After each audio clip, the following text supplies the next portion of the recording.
Welcome back guys. आज हम number system के सीरीज़ में हेक्साडेसिमल नंबर सिस्टम के बारे में देखेंगे। उससे पहले अगर आपने मेरे चैनल को अभी तक सब्सक्राइब नहीं किया है तो सब्सक्राइब ज़रूर करें और वीडियो को लाइक करें। एंड अगर कोई भी डाउट हो तो कमेंट सेक्शन में आप पूछ सकते हैं। एंड अगर आपने लास्ट वीडियोस नहीं देखे हैं तो रिलेटेड वीडियोस के लिंक मैं डिस्क्रिप्शन सेक्शन में दे दूँगी। तो चलिए देखते हैं हेक्साडेसिमल नंबर सिस्टम। गाइज़, जैसा कि आप पहले से ही जानते हैं हेक्साडेसिमल नंबर सिस्टम का बेस होता है 16। बेस 16 होने का क्या मतलब है? 16 बेस है तो हम लोगों के पास इन टोटल 16 सिम्बॉल्स होंगे। क्या होगा? 16 सिम्बॉल्स, 16 डिजिट्स। इस तरह से हम लोग कह सकते हैं कि हेक्साडेसिमल में 16 सिम्बॉल्स होंगे। जो कि बाइनरी से कंपेयर किया जाए तो 2 टू द पावर 4 यानी कि 16 सिम्बॉल्स। चलिए देखते हैं क्या क्या होंगे वो सिम्बॉल्स। तो आप देख पा रहे हैं क्लियरली, ये हैं 0, 1, 2, 3, 4, 5, 6, 7, 8, 9 और 10 नहीं होगा क्योंकि 10 में भी 1 और 0 रिपीट हो रहा है। तो हमें क्या चाहिए? Different symbol. तो 10 की जगह A, then B, then C, then D, then E, then F तक हमारा हेक्साडेसिमल नंबर सिस्टम का 16 सिम्बॉल हो गया। तो इतना तो आप पहले से जानते थे, मैंने एक इंट्रोडक्शन दिया है। और अगर आप ये नंबर सिस्टम में डिफरेंट नंबर सिस्टम के बारे में नहीं जानते हैं तो मैं उस वीडियो का लिंक डिस्क्रिप्शन सेक्शन में दे दूँगी। तो चलिए देखते हैं conversion, decimal to hexadecimal conversion. Simple सी बात है, डेसिमल का मतलब क्या हो गया? बेस 10 और कन्वर्ज़न क्या करना है? बेस 16।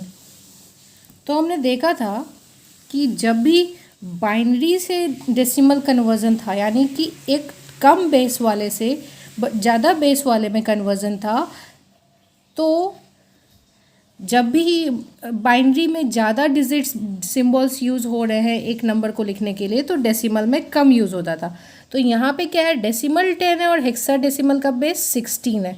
तो यहाँ पे जो इसमें बड़ा होगा वैल्यू, उसका 16 बेस वाले में वैल्यू छोटा हो जाएगा।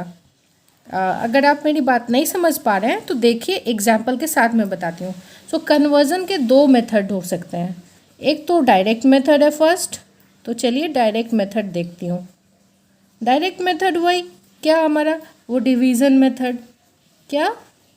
डिवीज़न मेथड जो हमने बाकी नंबर सिस्टम के लिए भी देखा है। चलिए देखते हैं डिवीज़न मेथड। तो सपोज़ मैं लेती हूँ 100। क्या लिया मैंने? 100। तो सिंपली डिवाइड करेंगे 16। जैसा लिखने का मेथड होता है, हम लोग क्या करेंगे? यहाँ पे कोसेंट लिखेंगे और यहाँ क्या होगा? हमारा रिमाइंडर जो कि होगा 4। तो एक बात आप देखिए, 6 जो है वो 16 से छोटा है।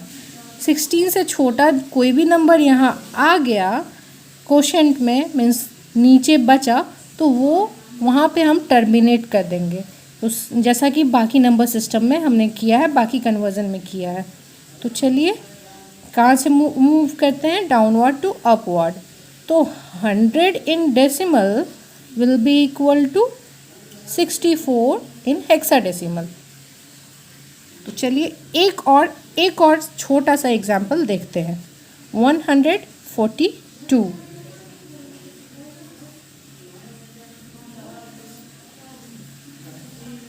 142 को कन्वर्ट करना है हेक्साडेसिमल में। तो चलिए देखते हैं। इसके वक्त में क्या होगा? यहाँ पे आएगा हमारा 8 और यहाँ पे आएगा 14 रिमाइंडर। तो अगेन हम क्या करेंगे? डाउनवर्ड टू अपवर्ड जाएंगे। पर अब देखिए यहाँ आ गया हमारा 14। तो हेक्साडेसिमल में क्या 14 लिखते हैं? नहीं। तो 14 को क्या लिखेंगे हम?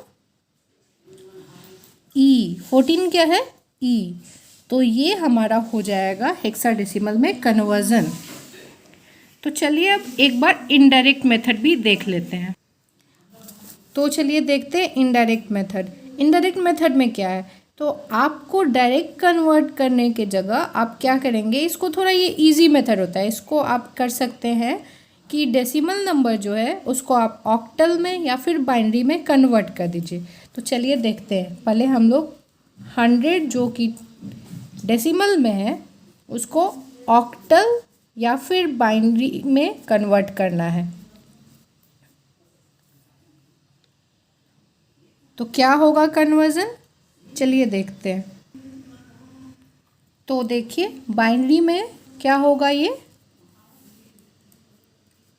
1100 100 क्या होगा 1100 100 एंड ऑक्टल में देख लेते हैं। तो चलिए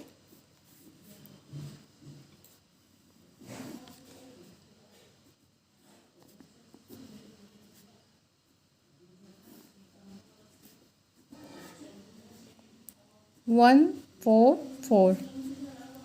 अब क्या करते हैं, ऑक्टल के ईच बिट यानी कि ईच डिजिट को 3 डिजिट बाइनरी नंबर में कन्वर्ट करते हैं। क्या करते हैं, 3 डिजिट बाइनरी नंबर में कन्वर्ट करते हैं, जैसा कि आपने देखा होगा ऑक्टल बाइनरी कन्वर्जन में।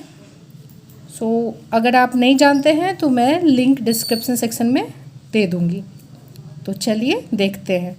तो ये है हमारा 144 इंटू ऑक्टल। तो इसको बाइनरी में करेंगे तो क्या होगा 4 100 अगेन 4 100 और 1 क्या है 001। तो आपने देखा कि ये हो जाएगा बाइनरी में। अब मैंने बताया था कि बाइनरी का जो बेस होता है 2, उसका पावर 4 यानी कि 2 टू द पावर 4 होगा 16, जो कि बेस है हेक्साडेसिमल का। तो क्या करेंगे, जैसा ऑक्टल के लिए करते थे 4 का पेयरिंग कर देंगे। इस तरह से क्या किया, पेयरिंग कर दिया। और अब इसको हम लोग नॉर्मल बाइनरी को जो आया है उसको हम लोग डेसिमल में कन्वर्ट कर देंगे। तो 4 का पेयरिंग किया है तो ये एक्स्ट्रा 0 बच गया। एंड यहाँ पे भी क्या है देखिए एक बार, 0 का तो आगे अगर 0 हो तो वैल्यू नहीं होता। सिग्निफिकेंट नंबर आपने पढ़ा होगा 11th-12th में, तो आपको पता होगा कि अगर लेफ़्ट साइड में 0 हो स्टार्टिंग में तो इंटीजर के अंदर, तो उस 0 का कोई वैल्यू नहीं होता है। तो चलिए यहाँ पे भी हमने देखा 4 का पेयरिंग किया, फिर यहाँ एक एक्स्ट्रा 0 है। तो इसको इग्नोर करते हुए इसका हम लोग डेसिमल कन्वर्जन करें। अगर आपको याद ना हो तो आप चेक कर सकते हैं, और याद हो तो डायरेक्ट लिख सकते हैं। तो ये हो गया 4 और ये हो गया 6। तो एक टोटल क्या हुआ 64। तो ये तो आपने पहले भी देखा है कि हमारा जो वैल्यू आया था 100 का इन बाइनरी वो 16 था इन हेक्साडेसिमल। चलिए फिर से एक बार मैच कर लेते हैं फिर भी। तो देखिए 100 in binary 16 in hexadecimal. Okay, so I assume कि आप लोगों को लेक्चर समझ में आया हो और आप इसका एग्ज़ाम्पल प्रैक्टिस करते रहें। और बहुत सारे एग्ज़ाम्पल आपको ऑनलाइन मिल जाएगा या फिर आप गूगल सर्च कर सकते हैं। और अगर आपको कोई डाउट हो तो प्लीज़ कमेंट सेक्शन में ज़रूर बताएं। एंड गाइस मेरे चैनल को सब्सक्राइब ज़रूर करें, और आपको अच्छा लगा हो तो लाइक करें। आगे के वीडियो में फ्रैक्शंस का कन्वर्ज़न देखूँगी और रिवर्स कन्वर्ज़न भी देखूँगी। So stay tuned, stay happy. Tata.